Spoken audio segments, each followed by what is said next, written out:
Good afternoon and welcome to the news coming to you from Living Radio, the Voice of Truth. It's Wednesday, September 29th, 2021.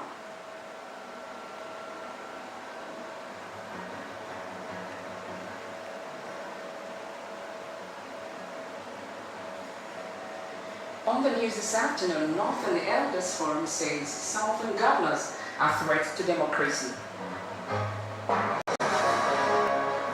Death toll in Kaduna, attack rises to 45.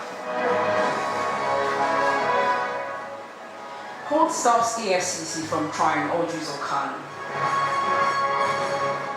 Abia Assembly uncovers fraud State Microfinance Bank on overhead cost. And on the foreign scene, France slashes visas for Algeria, Morocco, Tunisia in migrant role. To bring you details on these and other stories, I am Princess Josiah.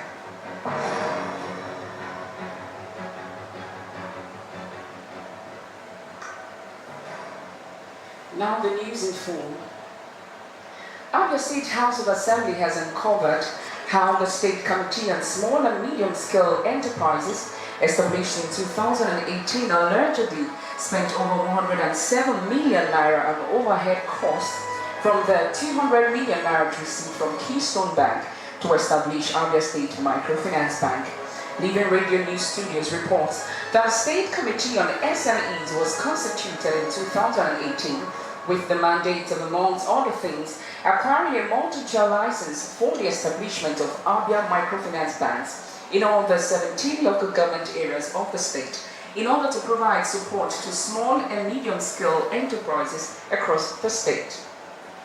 Presenting a report on Tuesday during a plenary on petition titled Embezzlement of Funds, a mark for the establishment of the Abia State Microfinance Bank, Chairman of the House Committee on Public Accounts, Anti-Corruption and Due Process, Honorable Jerry Uzosike, observed that the Committee on Small and Medium-Scale Enterprises is made up of Dr. Ime Okoro, then Secretary to the State Government, Barrister Gar Iboko.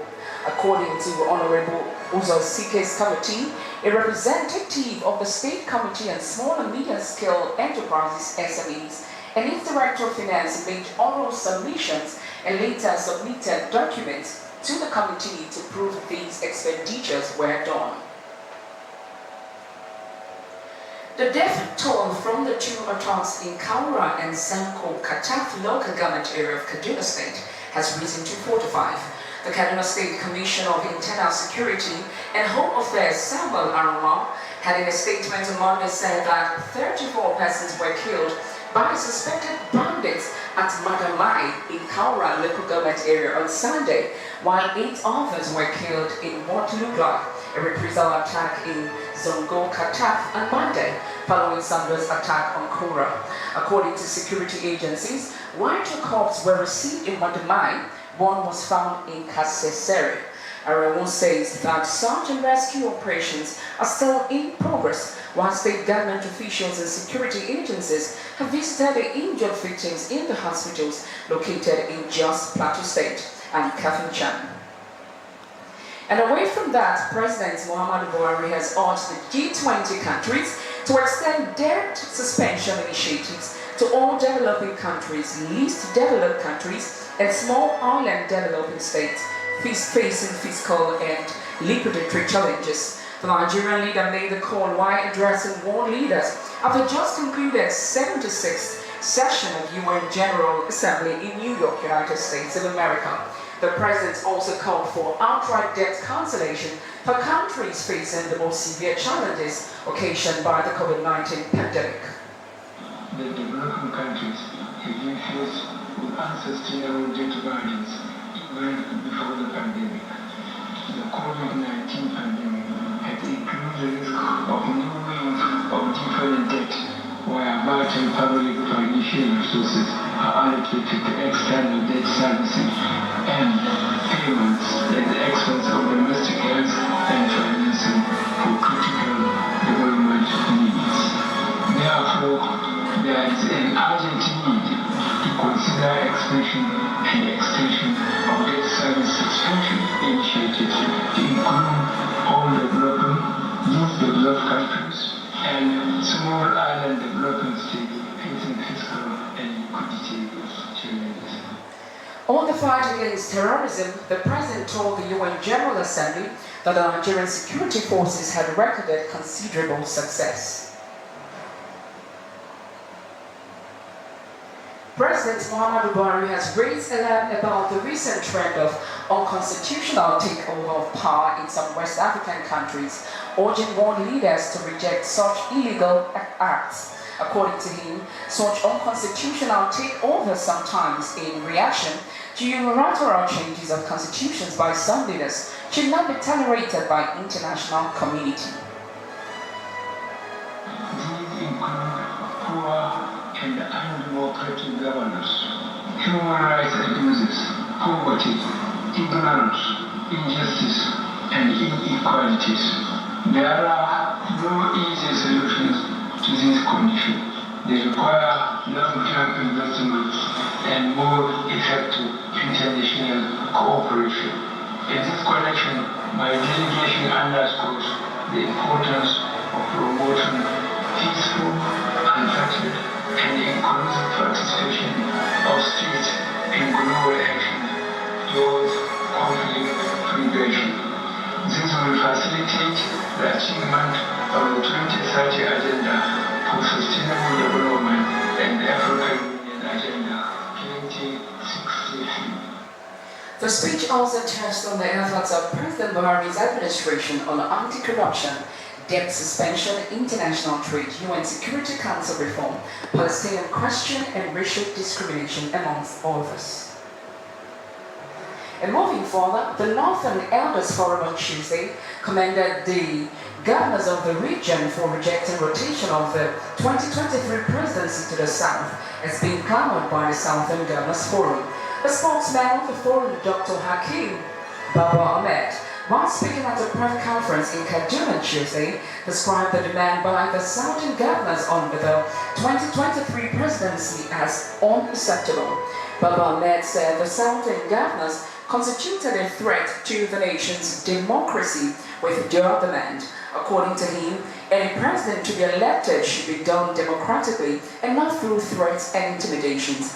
Baba Ahmed stated that the forum had wanted Nigerians from the southern parts to recognize the fact that democratic values were still on ground and sacrosanct. 25 Nigerian youths drawn from the 6 geopolitical zones in the country have been inaugurated as board members of the European Union Youth Sounding Board, YSB. We gather that the EU YSB is a space created for young people to influence European Union's development cooperation in Nigeria.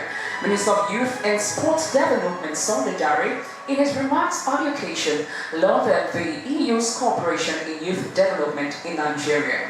Engagement of our youth is the only way we can meet them at the point of their needs. We can deal with the issue, the burning issue of inclusiveness, whether in governance, even in their development, or even the path of careers we want to choose. I want to also say that this morning, the 25 youth that have been picked, I'm sure, as you had earlier, in the referral process, and because of the confidence I have in the average Nigerian youth, I'm sure these 25 will be working ambassadors, and they will go beyond just what they will learn to also make sure that all the youth around them, in their communities, in their workplaces, in the society, also benefit from this process.